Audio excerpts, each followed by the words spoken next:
নমস্কার বন্ধুরা, আজ আপনাদের সাথে শেয়ার করতে চলেছি মজাদার শুক্তো রেসিপি। আপনারা প্রথম থেকে পুরো ভিডিওটা সঙ্গে থাকুন। চলুন তাহলে শুরু করি। তো দেখুন, সবার প্রথমে আমি কড়াইয়ের মধ্যে সাদা তেল দিয়েছি। কাঁচকলাগুলো দেখুন এইভাবে কেটে নিয়েছি। এখন সামান্য লবণ ছিটিয়ে কাঁচকলাগুলো ভেজে নেব।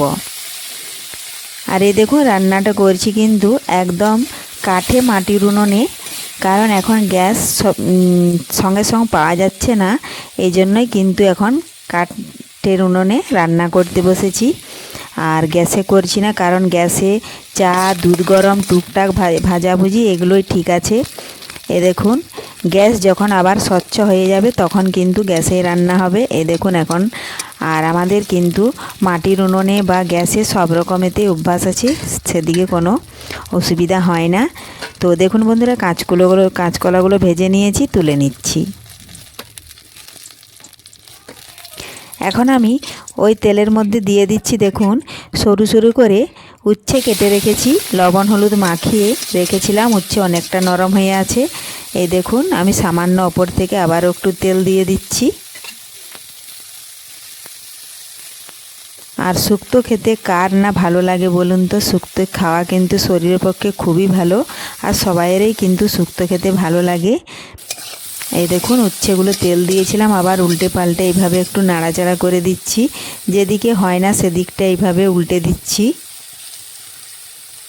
আমি এখানে কম তেলে ভাজছি, আপনারা পারলে বেশি তেল দিয়ে ছেঁকেও নিতে পারেন।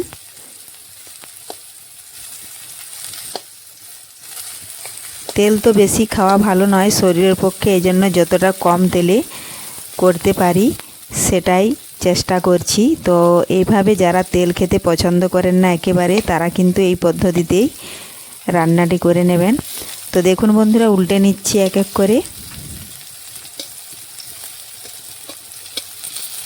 উল্টে কিছুক্ষণ রেখে দিলেই কিন্তু ভাজা হয়ে যাবে।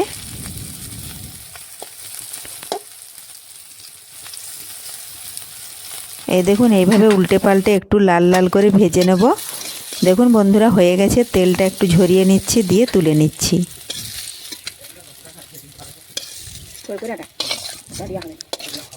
তোলা হয়ে গেছে।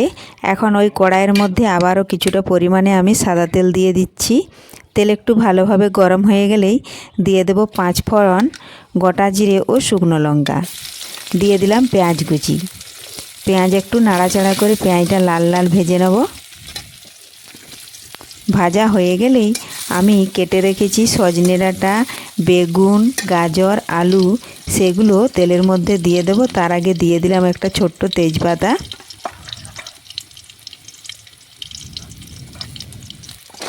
এ দেখুন, দিয়ে দিয়েছি। এখন আমি দিয়ে দেব আদা, জিরে, কাঁচা লঙ্কা বাটা, পরিমাণ মতো হলুদ গুঁড়ো, লবণ, আর নাড়াচাড়া করে ভালোভাবে সমস্ত উপকরণ মিশিয়ে নিচ্ছি। মেশানো হয়ে গেলেই আমি সামান্য পরিমাণে একটুক্ষণ ঢাকা দিয়ে রেখে দেবো, তাহলে মশলাও ভালোভাবে সেদ্ধ হয়ে যাবে, মশলা থেকে কাঁচা গন্ধও কিন্তু চলে যাবে। অল্প পরিমাণে একটু জল দিয়ে দিলাম। 10 থেকে 15 সেকেন্ড ঢাকা দিয়ে দিয়েছি। তো ফিরে এলাম 10 থেকে 15 সেকেন্ড পর বন্ধুরা, ঢাকা তুলে নিয়েছি। দেখুন, জল কিন্তু শুকিয়ে গেছে। আবার একটু নাড়াচাড়া করে রান্না করে নিচ্ছি।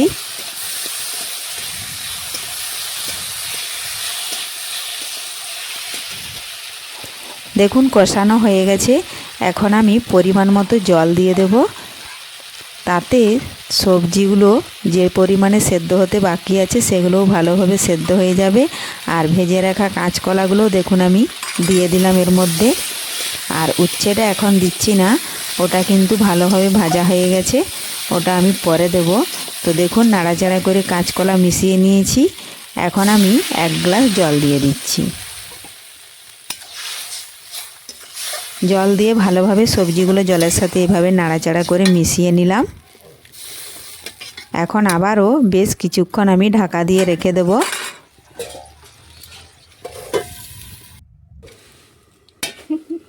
তো দেখুন বন্ধুরা, ফিরে এলাম বেশ কিছুক্ষণ পর, ঢাকা তুলে নিয়েছি। এখন আমি আগে থেকে উচ্ছে ভেজে রেখেছিলাম দিয়ে দিলাম।